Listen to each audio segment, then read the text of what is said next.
महाराज श्री, पिछले 5 सालों से जीवन में अंधकार छाया हुआ है। कभी भी सफलता नहीं मिल रही है। जीवन में आगे क्या करूं क्या ना करूं समझ नहीं आ रहा। सफलता किसे माना है आपने? महाराज जी, श्री जी मैं पढ़ाई पूरी की और मैंने श्री जी से कहा कि मैं अब क्या करूं। तो उन्होंने मुझे कुछ संकेत दिए थे कि आप सरकारी में जाइए और प्रभु की सेवा करिए। फिर सफलता नहीं मिल रही उसमें एग्जाम में, और अभी है। आप हमारी बात समझिए, आपको श्री जी ने संकेत किया और आप सफलता नहीं प्राप्त कर, दोनों बातें झूठी है ना, दोनों बातें झूठी हैं। आप सत्य को स्वीकार कीजिए। श्री जी के संकेत को आप जानने लगे। आप श्री जी के संकेत तो तभी जब आप उनकी मन की बात जान लेना, तो आप कितने बड़े सिद्ध हो गए। और फिर सफलता किसकी चाहते हो? प्रकृति जन्य की।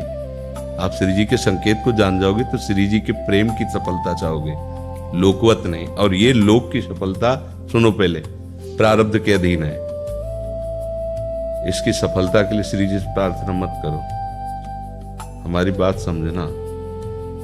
विद्यारण्य जी एक बहुत बड़े महापुरुष हुए हैं। उन्होंने अपने माता पिता को सुखी करने के लिए, धन प्राप्ति के लिए गायत्री अनुष्ठान किया। ब्राह्मण कुल में जन्म हुआ था। एक पुरस्चरण 24 लाख गायत्री होता है। उन्होंने एक पुरस्चरण किया, 2 पुरस्चरण किया, एक बार भी कोई धन की प्राप्ति नहीं। आखिरी में उन्होंने संन्यास लिया। जो संन्यास लिया, माता गायत्री प्रकट हो गई। उनका अब इंद्रासन भी मांगो तो आपका। तो बोले अब क्या जरूरत है, अब तो वैरागी हो गया, विरक्त हो गया।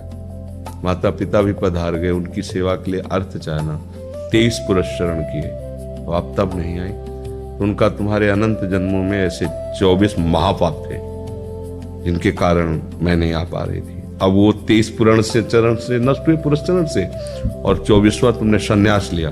तो अब आप जो चाहो पर। बोले अब चाहिए ही नहीं, क्योंकि अब सन्यासी हो गए, अब तो ब्रह्म प्राप्ति के लिए। तो इससे आभास होता है कि अगर हमारा बुरा प्रारब्ध है तो हमको भोगना पड़ेगा। हम कितना भी प्रयास करें वो हमें, तो हम क्या करें इसमें जिससे हमें परम शांति हो? प्रभु के नाम का जप करते हुए उन पर दृष्टि लगाएं कि प्रारब्ध से हमारा भरण पोषण शरीर का भले, ये हमारा भरण पोषण आपसे होगा नाथ। तो वो एक ऐसे हैं जो आपके प्रारब्ध को भी मिटा देंगे। वो ऐसे शरणागत वत्सल हैं, ये सब लिखा पढ़ी अलग कर देंगे। सुदामा जी को दरिद्रता का योग था। ऐसी दरिद्रता, कई कई दिन तक भिक्षा नहीं मिलती थी। ये जितने भी चरित्र हमारे लिए उदाहरण है। मांगने जाते थे तो मांगने से भी नहीं मिलता था, कई कई दिन।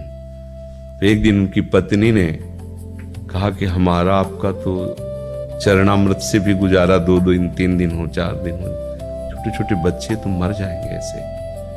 कुछ तो उनका श्री कृष्ण के सिवा हमारा कोई नहीं। अब हम क्या कर सकते हैं? प्रारब्ध जब बिगड़ता है ना, वो कोई सफलता नहीं होने देता। तो एक दिन श्री रुक्मिणी जी प्रसाद ठाकुर जी को भोग पा रही थी, प्रभु ऐसे रोक दिया, उदास हो गए। तो उनका प्रभु ऐसी स्थिति हमने जब जब आपकी देखी, तो किसी भक्त को जब कष्ट होता है तब आपको ऐसे देखा है। कौन सा भक्त है और क्या कष्ट है? तो एक सुदामा नाम के हमारे मित्र हैं, कई दिन से भोजन भी उनको।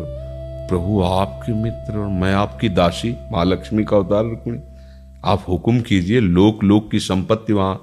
बोले उसको चाह नहीं है, हमारे मित्र को चाह नहीं है, और चाह ना होने पर हम विवश हैं। अगर वो चाह कर ले तो सारी व्यवस्था हो जाए। बोले पैदा करो जाके चाह। बोले उनके हृदय में तो नहीं पैदा कर सकते, हम भी, क्योंकि जिस हृदय में भगवान का आश्रय और निरंतर चिंतन है, वहां माया की चाह नहीं होती। बोले उनकी पत्नी के हृदय में, बोले प्रयास करते हैं जाके। भगवान संत वेश में गए, भिक्षाम दे निकली। अतिथि का सत्कार करना गृहस्थ का धर्म होता है। हाथ जोड़ा और कहा हम असमर्थ हैं, आपको भिक्षा नहीं दे सकते। क्यों? बोले हम अपवित्र हैं, हमारे ऊपर सूतक लगा हुआ है। किस बात का सूतक?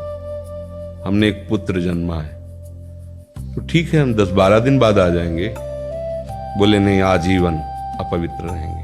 वैसा कौन सा? बोले दरिद्रता रूपी। विद्वान की पत्नी है तो ऐसे उनका दरिद्रता रूपी पुत्र का जन्म, अर्थात सीधे कि मैं नहीं दे सकती या देने योग्य नहीं, ऐसा न कहे उनका मैं अपवित्र हूं। तो दरिद्र कैसे हो सकती हो? जिनके पति के मित्र द्वारिकाधीश भगवान श्री कृष्ण है, वो दरिद्र कैसे हो सकता है? एक बार कहो ना अपने पति से। चले गए। जो सुदामा जी आए तो उन्होंने कहा कि देखो आज एक अतिथि आए थे, उनको मैं कुछ नहीं दे पाया, मुझे बहुत कष्ट है कि मेरे पुत्र और आए हुए अतिथि का भी हम स्वागत नहीं कर सकते, उनका भरण पोषण आपके मित्र द्वारिकाधीश प्रभु श्री कृष्ण। सुदामा जी ने कहा, बोले चले जाओ ना, वो कुछ न कुछ सहयोग कर देंगे। तो बोले हम ऐसे मित्र नहीं बनाए कि वो हमारा सहयोग करें, कभी नहीं, मर जाऊंगा, पर उनसे ये नहीं कहूंगा कि आप हमारा। बोले मत कहना, दर्शन के लिए तो चले जाओ, वो सुना है इतने उदार हैं कि वो जाने पर ही दे देंगे। सुदामा ने कहा दर्शन के लिए तो जा सकते हैं, बहुत दिन हो गए, ठीक है, पर मित्र के पास जाए तो कुछ लेके जाना चाहिए, मेरे पास तो कुछ नहीं है। पड़ोस में जैसे किसी से मांगने गई तो अरे समय जब बिगड़ता कोई नहीं होता साथ। एक ने थोड़ी उदारता दिखाई तो चावल पछोरने पर जो आगे कणका होते चावल के, जो प्राय वो लिए सुदामा जी ने कहा हमारे प्रभु भाव के भूखे, कुछ ले जाएंगे, खाली हाथ तो नहीं है। पोट्री में सारांश में बता रहे हैं, द्वारपालों ने देखा कि हड्डी हड्डी शरीर में कई जगह से फटे वस्त्र, बेवाई फटी हुई, तो दिखाई दे रहा था दरिद्रता की मूर्ति है। तो उनका किससे मिलना है तुमको? तो उनका श्री कृष्ण से। बोले संभाल के बोलो, क्योंकि पार्षद है, अनंत कोट ब्रह्मांडों के नायक प्रभु के ऐसे बोले कोई श्री कृष्ण को ऐसे गली आए, उनका जाके तो तुम बोलो ना, श्री कृष्ण से जाके कह दो कि एक सुदामा नाम के ब्राह्मण आए हुए। पार्षद प्रभु बड़ा अजीब आदमी है, आपका नाम बिना किसी सभ्यता के ले रहा है। वो कह रहा श्री कृष्ण से कह सुदामा, कूद पड़े, भगवान दौड़े। वो पार्षद, वो सब की ब्रह्मा जी शंकर जी आते हैं तो वहां खड़े रहते हैं घंटों, भगवान ऐसे भागे। सुदामा जी को पता था ना, हमारे रुक्मिणी जी के महल में रुक्मिणी जी के पलंग पर बैठाते हैं, स्वयं चरण पखारते हैं। अब ये वैभव, क्या हालचाल है, कैसे हो प्रभु? आप सब जानते हो, आपकी बड़ी कृपा है। तो ब्याह हो गया? हाँ, ब्याह भी हो गए, बच्चे भी हो गए। हमारे पास आए हो तो कुछ तो लाए ही होगे। अब वो सड़े से कपड़े में चावल, कैसी बड़ी बड़ी वो वैभव, महारानियां सब भगवान का। चुप ऐसे बोले, देखो फिर चूक कर रहे हो, हमारे हिस्से की चोरी पहले की थी और फिर चूक कर रहे हो। और उन्हें हिम्मत नहीं पड़ रही थी, इतने महामहिम प्रभु को कैसे हो तंदुर। भगवान ने ऐसे छीला, ओह आज तक मुझे ऐसा स्वाद नहीं मिला। भगवान बड़ाई कर रहे, देखो रुक्मिणी जी की आंखों में आंसू आ गया, वो दृश्य। भगवान पकड़ लिया हाथ, बस प्रभु हम आपके सिवा नहीं रह सकती हो। भगवान तो सुदामा जी का स्वागत समान कर दिया, अच्छे कपड़े पहनाए। जब चलने लगे ना तो भगवान की तरफ वो देखते, मतलब कामना नहीं, पर कि देखा पत्नी कह रही थी जाओगे कुछ लोग कुछ, चले प्रभु? हाँ ठीक है। इधर से ऐसे चले जाओ, हाथ भी खाली। प्रभु ने कहा देखो ये कपड़े जो है ना महंगे हैं, रास्ते में तुम्हें चोर बदमाश, तुम अपनी पोशाक पहने, इनको उतार दो। बोले बड़ी कृपा, कपड़े भी उतारे और रास्ते में सोचे जा देखो निगेटिवली सोच रहे, मेरे श्री कृष्ण मुझे कितना प्यार करते हैं। उन्होंने इसीलिए नहीं दिया कि ये दरिद्र कहीं संपत्ति पाकर मतवाला होकर मुझे भूल न जाए, मुझे कितना प्यार करते हैं। प्रभु के प्यार में मगन होकर सुदामा पूरी खड़ी जैसे द्वारिका। तो उनको भ्रम हुआ कि मुझे लगता है चलते चलते मैं पुनः द्वारिका आ गया। तो वहां पूछ रहे हैं कि ये किसका है। भगवान के पास विधाता है, उनका प्रभु ये तो गलत हो गया, इनके भाग्य में हमने लिखा था क्षय श्री,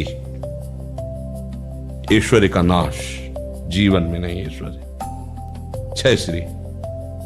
भगवान ने उसका उल्टा कर दिया यक्ष श्री। जैसे कुबेर का अथाह धन का खजाना, त्रिभुवन का खजाना वही है कुबेर के पास, जैसे कुबेर का खजाना यक्ष श्री। तो कहा प्रभु, तो उनका इन्होंने एक पुण्य किया है, अनंत ब्रह्मांडों के समस्त जीवों को तृप्त कर दिया है। प्रभु खुद को खाने को नहीं तृप्त, बोले मेरे रोम रोम में करोड़ करोड़ ब्रह्मांड वास करते हैं, इनके तंदुलों से मैं तृप्त हो गया। अनंत ब्रह्मांडों का भंडारा हो गया, उसका जो पुण्य होता है लिख दो इनके भाग्य में। अब किसी की चलेगी प्रभु के आगे। तो एकमात्र प्रारब्ध को मिटाने वाले भगवान है, कर तुम अकर तुम अन्यथा कर तुम। तो आप भगवान की शरण होकर उनका नाम जप कीजिए और उनसे प्रार्थना कीजिए कि आपको उचित लगे तो समस्या का समाधान कर दीजिए, नहीं तो मुझे समस्या से लड़ने का बल और विवेक दीजिए। बात